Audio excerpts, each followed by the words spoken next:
जैनम जयतु शासनम विश्व कल्याणकारकम। उपस्थित धर्म स्नेही सत श्रद्धालु भव्यवर पुंडरीक पुण्यात्मा महानुभाव, आचार्य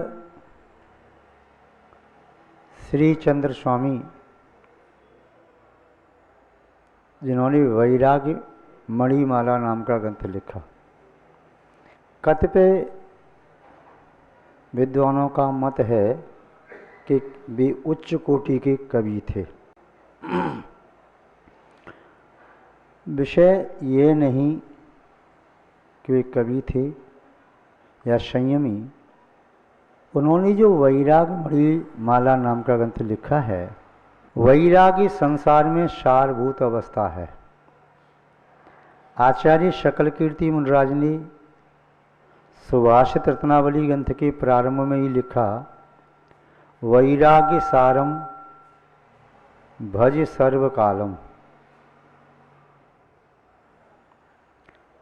सर्वकाल में वैराग्य का सेवन करना चाहिए। वैराग्य का सेवन करने से चित्त में संक्लिष्टता नहीं बनती। जिस प्रकार व्यक्ति नित्य धर्म का सेवन करता है तो उसे पाप छू नहीं पाते। जो सूर्य के प्रकाश में रहता है, अंधकार उसे छू नहीं पाता। जो सम्यक ज्ञान की अग्नि से आत्मा को शुद्ध करता है, उसे विकार छू नहीं पाते।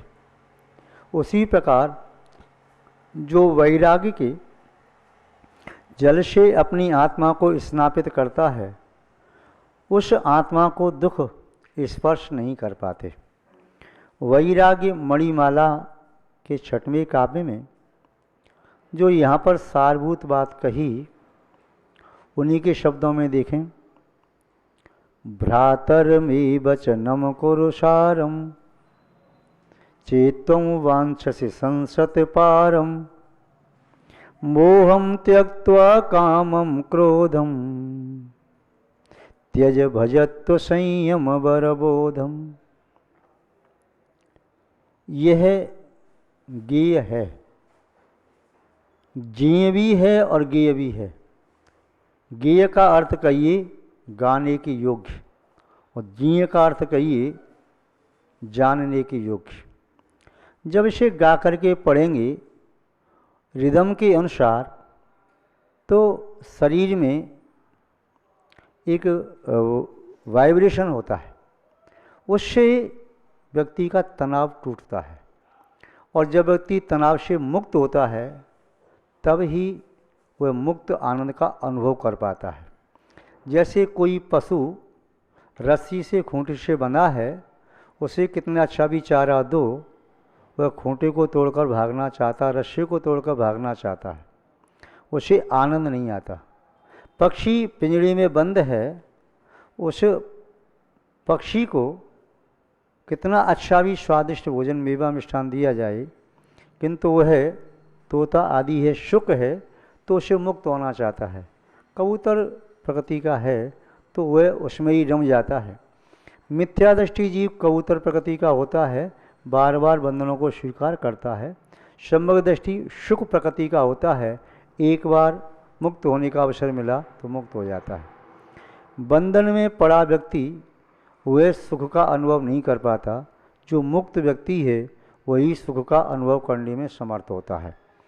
तो यहाँ पर बताया, भ्रातर में वचनम कुरसारम, हे भाई मेरे सारभूत वचनों को ग्रहण करो। क्यों? चेत्त्वं वाञ्छसि संसत पारम, यदि आप संसार सागर के पार जाना चाहते हो, संसार कहिए या दुखों का दरिया कहिए, यदि आपके चित्त में ये भावना जागृत हो गई है कि मुझे अब दुखों को बार बार नहीं भोगना, मैं अनादि काल से जन्म वर्ण करता चला आ रहा हूँ, मैं अनादि काल से शरीरगत दुखों को आत्मा का दुख मानता चला आ रहा हूँ। शरीर के पोषण को आत्मा का पोषण, शरीर के शोषण को आत्मा का शोषण, ये मानता चला आ रहा हूँ और मैंने आत्मा को अभी तक जाना नहीं। यदि संसार सागर से पार होना है तो सारभूत वचनों को सुनो।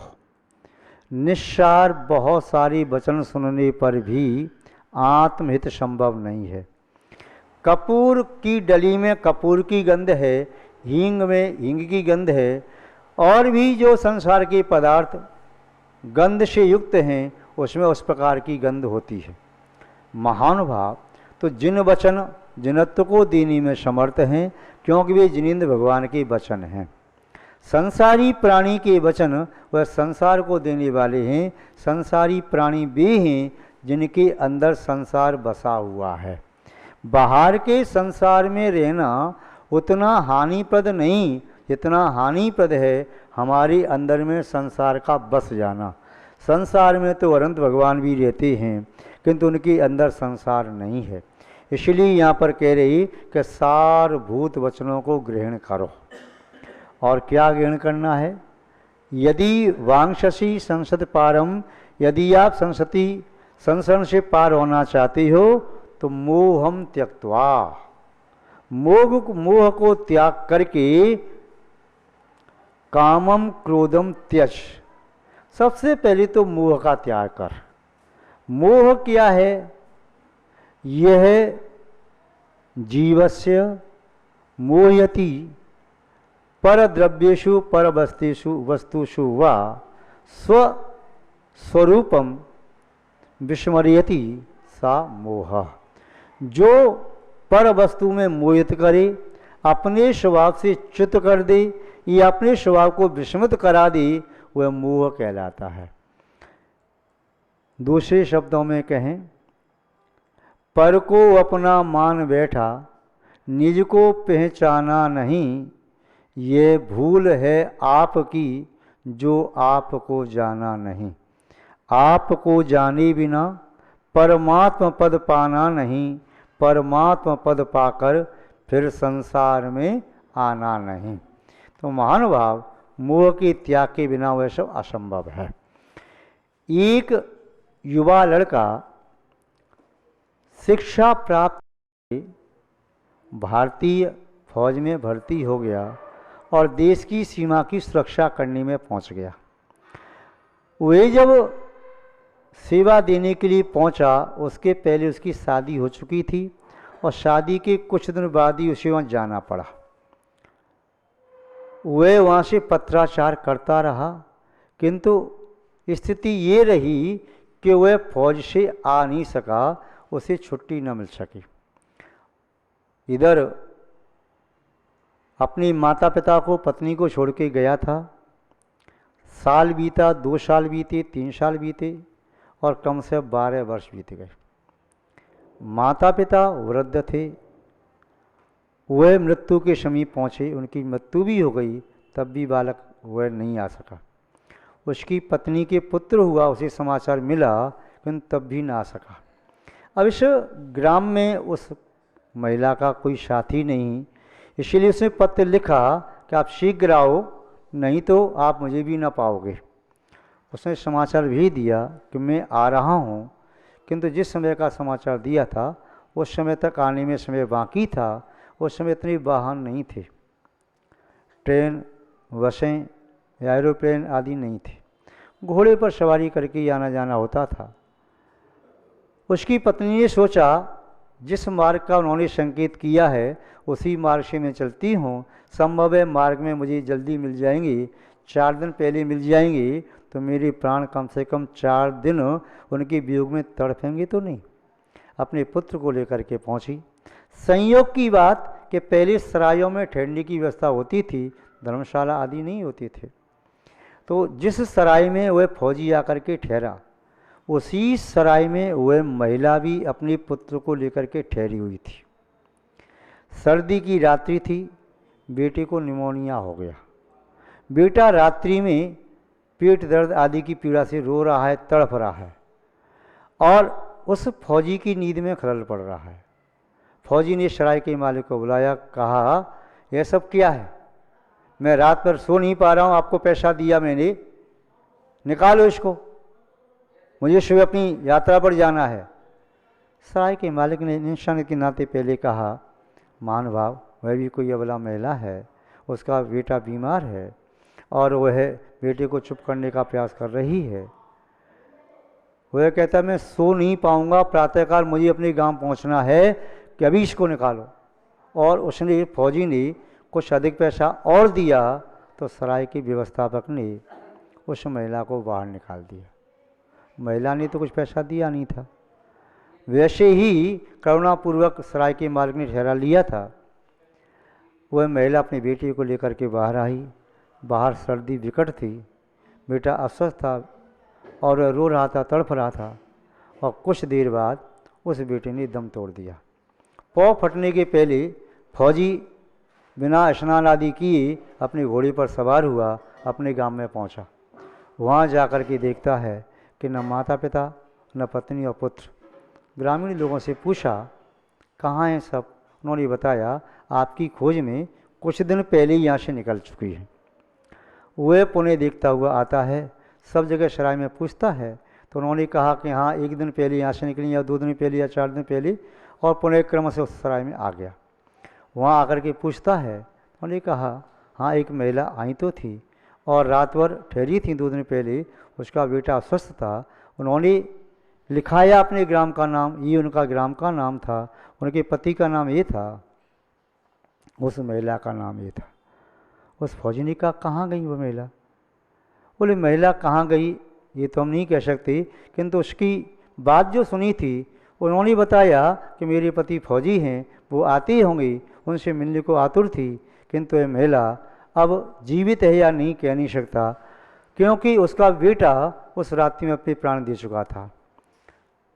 वह फौजी आगे बढ़ता है, अपनी पत्नी को देखता है और उसके झोले में अपनी तस्वीर देखता, पत्नी तस्वीर देखता, माता पिता तस्वीर देखता है, पहचान जाता है ये मेरी पत्नी, किंतु पुत्र जा चुका था।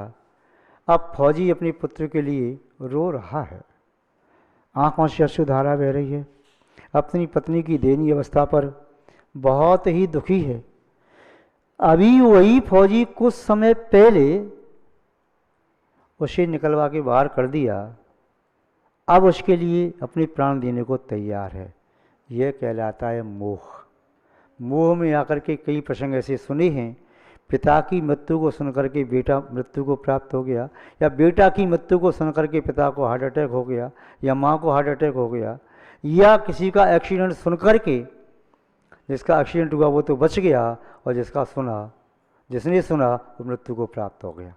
महान भाव मोह यही कहता है कि तेरे बिना मैं जी नहीं सकता, मेरे प्राण तो तुझ में बसते हैं। ये मोह की विडंबना है, किंतु आप सब लोग जानते हैं किसी के प्राण किसी में नहीं बसते, सबके प्राण अपने शरीर में बसते हैं, किंतु मोही प्राणी इतना पर में आसक्त हो जाता है कि सत्यता ये है उसके वियोग पर वह भी जी नहीं पाता, अपने प्राण छोड़ देता है। इसलिए यहाँ पर कहा मोहम त्यक्त्वा, मोह को छोड़ करके, कामम क्रोधम, काम को और क्रोध को त्याग करो। मोह को त्याग किए बिना काम का त्याग नहीं किया जा सकता, मोह का त्याग किए बिना क्रोध का त्याग नहीं किया जा सकता, क्योंकि मोह जब प्रबल होता है, जिसके प्रति मोह है उसके प्रति काम वासना है, और जिसके प्रति मोह नहीं है, जो काम वासना में बाधक बन रहा है, उसकी सुख सुविधा में बाधक बन रहा है, उस पर क्रोध उसका आ जाता है। तो मोह को छोड़ना पहले आवश्यक है। काम में आसक्त हुआ चारू दत्त, जो वसंत लगा के यहाँ 12 वर्ष तक रहा, अपना सब धन 32 करोड़ दीनार वेश्या सेवन में खर्च कर दिया। काम में आसक्त रावण ने सीता का अपहरण किया। काम में आसक्त अंजन चोर रानी का हार चुराने के लिए गया, उसने मना भी किया कि वहाँ जाना मेरा शक नहीं है, मैं पकड़ा जाऊँगा। तो वेश्या ने कहा शायद तुम मुझसे सच्चा प्यार नहीं करते, इसलिए तुम्हें अपने प्राणों की चिंता है, मेरे प्राणों की नहीं, और कहते हो कि मेरे प्राण तो तुम्हें बचते हैं, जब मेरे प्राण चले जाएंगे तो तुम कैसे जियोगे। इत्यादि बातें सुन करके वो गया और पकड़ा गया। बाद में विद्या सिद्धि की। कहने का आशय है मोह बड़ा प्रबल है। ये मोह अंदर की शक्ति जो मोक्ष यानी की है उसका हनन करने वाला है। इसलिए मोह को छोड़ करके काम वासना को कम करो। जिन्होंने अपनी काम वासना कम की है, इंद्रियों की आसक्ति कम की है, पर वस्तु की आसक्ति कम की है, वे व्यक्ति आसक्ति का त्याग करने से आत्म सुख के मार्ग पर चल सका है। और जिसने आसक्ति त्याग नहीं की, भोगों में मृत्यु को प्राप्त हो गया। चाहे शुभम चक्रवर्ती और चाहे ब्रह्मदत्त चक्रवर्ती, जो भोगों में आसक्त रहे वे निस्संदेह अपनी आत्मा का पतन कर चुके और दुर्गति को प्राप्त किया। क्रोध के बारे में आपको मालूम है, चाहे कोई व्यक्ति कितना भी ज्ञानी हो, कितना भी तपस्वी हो, संयमी हो, ध्यानी हो, साधक हो, और क्रोध यदि आया तो क्रोध तो अग्नि की तरह से है। अग्नि की चिंगारी सूखे जंगल में एक क्षण के लिए भी आ जाए तो सब स्वाहा कर देती है। ऐसे ही क्रोध की अग्नि जलती है, जलने के पहले ज्ञानामृत यानी ज्ञान के जल को नष्ट कर देती है। जलते जलते संयम को, तप को, ध्यान को, सबको नष्ट कर देती है। द्वैपायन मुनि कितने तपस्वी थे जिन्हें तेजस सिद्धि थी, और वो सिद्धि के माध्यम से अपने क्रोध पर नियंत्रण न कर पाए।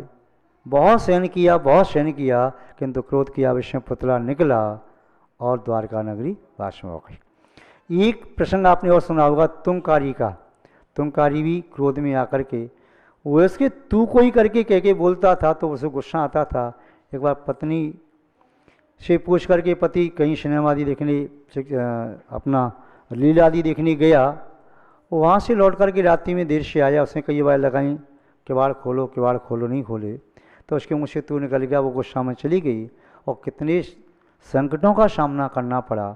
महानुभाव, एक क्षण का क्रोध भी ये जीवन को तबाह कर सकता है, और एक क्षण का धैर्य, एक क्षण की क्षमा समूचे जीवन को, जीवन की निधि को बचाने में समर्थ है।